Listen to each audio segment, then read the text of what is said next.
Well, we are almost 2 weeks into National Alzheimer's Awareness Month, and you'll hear about ways that you can help raise awareness for this disease. So joining us to tell us more is Dr. Liliana Andrade. She is a geriatrician with Texas Tech Family Medicine. Thank you for being on with us. Thank you for inviting me over here to talk about such an important topic like this. Yes, very important. So first of all, we're going to start talking about dementia, not so much Alzheimer's, but dementia. So can you kind of just tell us what exactly is that? Dementia is a general term that is used to describe a wide variety of symptoms, mainly refer to decline in memory and thinking skills that can adversely affect activity of daily living.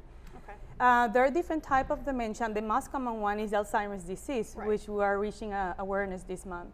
Alzheimer's disease accounts for 60 to 80% of the dementia type. Wow. It's very common, yeah, and affects not only the patient, but affects the family, providers, and the community. Yeah. Now talk to us about the symptoms of dementia. How exactly do you recognize someone with that disease? Okay. It depends on the level of the dementia. As the beginning, it's just mild, and as the dementia progresses over time, it can become devastating and completely, the patient in almost in vegetative state. But initially, the symptoms are more related to memory problems.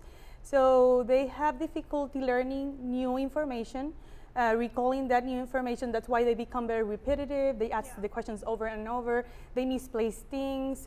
They forget about taking their medications, forget about paying their bills, forget about keeping appointments with the doctors. So those are the early signs that we see.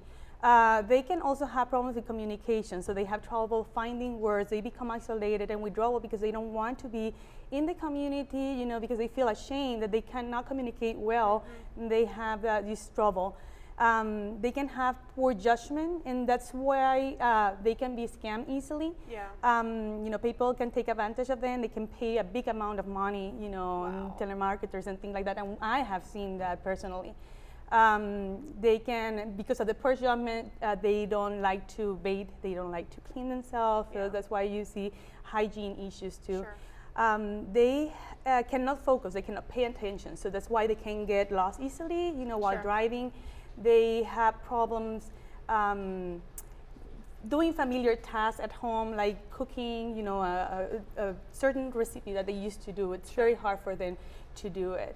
And they can have also problems with mood disorders, associated depression, very anxious. They can be very suspicious and paranoid, thinking that everybody is stealing things from them.